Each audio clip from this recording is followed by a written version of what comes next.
Hi friends, మీ అందరికీ స్వాతంత్ర దినోత్సవ శుభాకాంక్షలు. ఇది కూడా పండగలాగా జరుపుకుందాము. మోడీ గారు మన డీపీలన్నీ జెండా గుర్తు పెట్టుకోమన్నారు. నేనైతే పెట్టేశాను ఒక 4-5 రోజుల ముందు నుంచే. సో అంతో ఇంతో దేశభక్తి ఉండాలి కదమ్మా. మనకు భారతదేశంలో పెట్టాము, ఎంత గ్రేట్గా ఫీల్ అవ్వాలి చెప్పండి మనం. అసలు నేనైతే నిజంగా అమ్మ అంటే ఎంత దేశభక్తి ఉందనేది నేనేం నిరూపించుకోలేను, కానీ భారతదేశం అంటే విపరీతమైన అభిమానం. ఈ దేశంలో పుట్టినందుకు గర్వపడతాను నేను. నా పిల్లలకు కూడా అదే నేర్పించాను. మనం అందరం నేర్పిద్దామా.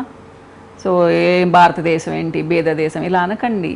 మన దేశంలాగా ప్రపంచంలో ఏ దేశము లేదు. సో దీని గురించి ఇంకోసారి మాట్లాడుకుందాము.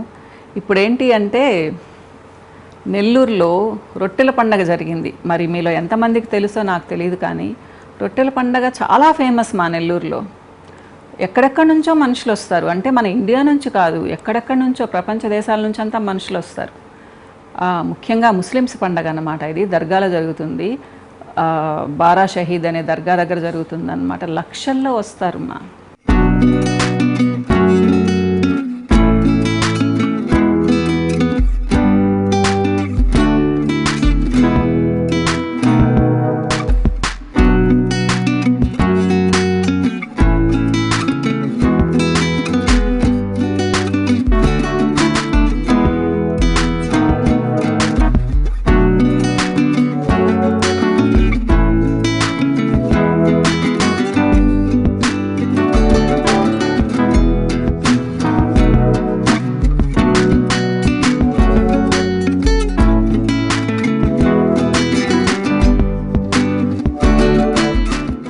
ముఖ్యంగా ఏంటి అంటే, నేను కూడా 1-2 సార్లు వెళ్ళాను. రొట్టెలు తప్పించుకుంటూ ఉంటాను నేను ప్రతిసారి.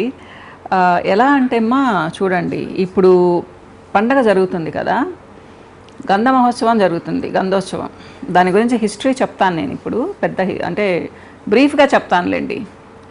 యాక్చువల్గా కొన్ని వందల సంవత్సరాల క్రితం ఏంటి అంటే, టర్కీ నుంచి మహమ్మద్ ప్రవక్త ఆయన చెప్పిన మాటలు స్ప్రెడ్ చేయడానికి, వ్యాపింప చేయడానికి 12 మంది వచ్చారు మన దేశానికి, మత ప్రచారకులు.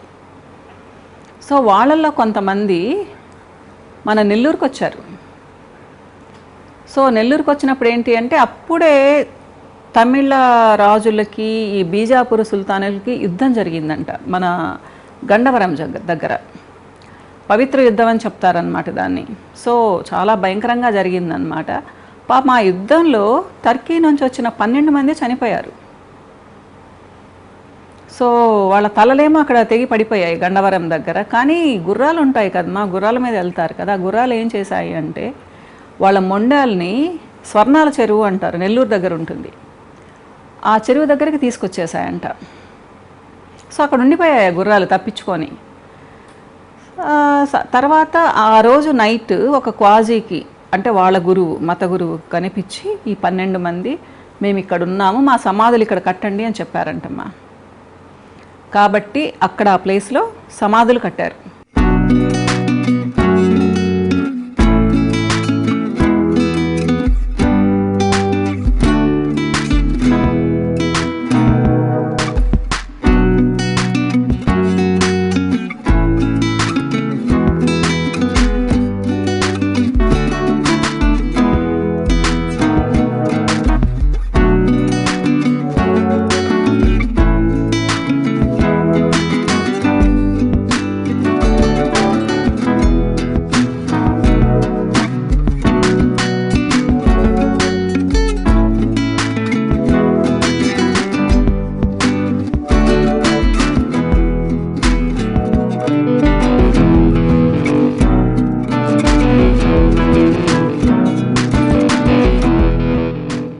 సో బారా షహీద్ అని ఎందుకు అంటారు అంటే, ఈ 12 మంది అక్కడ చనిపోయారు కాబట్టి. షహీద్ అంటే వీరులు, యుద్ధంలో మరణించిన వీరుల్ని షహీద్ అంటారు అనమాట, వీరమరణం పొందారు కాబట్టి బారా షహీద్ అని అక్కడ కట్టారు. సో ఏంటి అంటే, వాళ్ళు చనిపోయిన రోజు గంధం లేపనంగా పూస్తారు మొత్తం. తర్వాత దాన్ని తీసుకెళ్ళి స్వర్ణాల చెరువులో కలుపుతారు.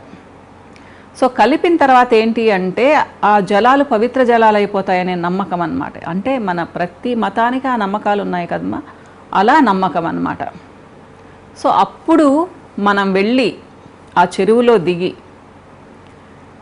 అంటే ఇక్కడ ఒక ప్రాసెస్ ఉంది, ఇప్పుడు చెప్తాను. ఆ చెరువులో దిగి మొక్కుకుంటే ఏది ఏది అనుకుంటే అది జరుగుతాయని ఇదన్నమాట అనుకుంటారనమాట. కానీ ఈ రొట్టెల పండగలో డిస్ట్రిబ్యూషన్ ఎక్కువ ఉంటుంది. ఎలా అంటే ఈరోజు నేను ఈసారి వెళ్ళానమ్మా, నాకు చదువు రొట్టె కావాలని అనుకున్నాను. అంటే ఆల్రెడీ ఎవరో ఒకళ్ళ దగ్గర నుంచి చదువు రొట్టె తీసుకోవచ్చు. లేదు మీకు అసలు ఎవరు కనిపించలేదు అనుకోండి, మీరు మొక్కుకొని రావాలి. తినకపోయినా కానీ మొక్కుకొని రావాలి. కానీ నెక్స్ట్ ఇయర్ తప్పకుండా వెళ్ళి మీరు ఒక రొట్టెని, చదువు కావాలనుకునే వాళ్ళకి ఆ రొట్టెని ఇవ్వాలి. అర్థమైందా అమ్మా? ప్రతి ఒక్కళ్ళకి రొట్టె దొరకదు. ఇప్పుడు నేను వెళ్ళాను, నాకు చదువు రొట్టె ఇచ్చేవాళ్ళు ఎవరు లేరు, కానీ నేను మొక్కుకొని వస్తాను, మాకు చదువు రావాలి స్వామి, ఎగ్జామ్స్లో నాకు ఇంత మార్క్స్ రావాలి, ఇంత ర్యాంక్ రావాలని అనుకున్నాను, అది జరిగింది అనుకోండి, నెక్స్ట్ ఇయర్ తప్పకుండా రావాలి. వచ్చి నేను చదువు రొట్టెని వేరే వాళ్ళకి ఇవ్వాలి.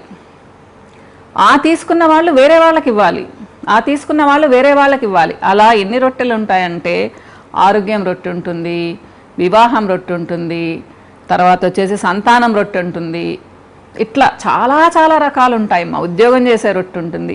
మనం తిరుగుతూ ఉంటే మనకు అంటే అడుగుతూ ఉంటారనమాట, అక్కడ సరదాగా ఉంటుందమ్మా. కానీ మరి అంటే నమ్మకం, మరి నిజం లేకపోతే ఇంతమంది లక్షల్లో ఎలా వస్తారు చెప్పండి? నెల్లూరంతా అసలు ఎంత ఇదిగా ఉంటుంది అంటే కళకళలాడిపోతుంటుంది. రాను రాను ఏంటి అంటే చాలా చక్కగా చేస్తున్నారు మా. ఫస్ట్లో మేము కొంచెం చిన్నప్పుడు వెళ్ళినప్పుడు ఇంత హంగామా ఉండేది లేదు, చాలా కొద్దిమంది ఉండేవాళ్ళు. సో బాగా మొహాలు కనిపించేవి, నెక్స్ట్ ఇయర్ వచ్చేవాళ్ళం గుర్తు కూడా పట్టగలిగేవాళ్ళం. ఇప్పుడు అసలు ఎవరెవరు ఎక్కడున్నారో కూడా తెలియదు అనమాట. అందులో ఈసారి ఏమైంది అంటే అసలు 2 years తర్వాత పెట్టడం కదా, చాలా ఎక్కువ రష్గా ఉందమ్మా. సో ఇదే అన్నమాట. సో ఆ రోజు వస్తారనమాట. ఆ గంధం కలిపిన తర్వాత 3 రోజులు ఫంక్షన్ చేస్తారు. అంటే మనం రొట్టెలు తీసుకోవచ్చు అనమాట.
థర్టీన్త్కి అయిపోయింది, 9th 10th స్టార్ట్ అయింది, 13th అయిపోయింది అనమాట. 5 days ఉంటుంది. 5 days పండగ వాతావరణంలాగా ఉంటుంది. అరేంజ్మెంట్స్ భలే చేస్తారమ్మా, చాలా బాగా చేస్తారు, ఇబ్బందే ఉండదు. సో నీళ్ళల్లో మునిగిన తర్వాత బట్టలు చేంజ్ చేసుకోవడానికి లేడీస్కి ఒక ప్లేస్ ఉంటుంది, చాలా ప్లేస్లు ఉంటాయి సపరేట్గా, అంతా కొంచెం అన్నీ కట్టేసి అనమాట. అట్లా ఇబ్బంది ఉండదు, మంచినీళ్ళు ఉంటాయి. సో షాప్స్ ఫుల్ ఉంటాయి. సో ఇంట్రెస్ట్ ఉన్న వాళ్ళు రావచ్చు. సో కొంత వీడియో కూడా చూడండి, మీకు కూడా చాలా నచ్చుతుంది మా. ఇది నెల్లూరు స్పెషల్ మా, సింహపురి స్పెషల్ అనమాట. ఎక్కడెక్కడి నుంచో వస్తారు మా, చాలా బాగా చెప్పుకుంటారు బయటంతా. సో మీకు నేను చూపిస్తున్నందుకు నా అదృష్టంగా అనుకుంటున్నాను. కరెక్ట్గా టైంలో మీకు చూపించగలుగుతూ ఉన్నాను. చూడండి, కొన్ని వీడియోస్ చూడండి.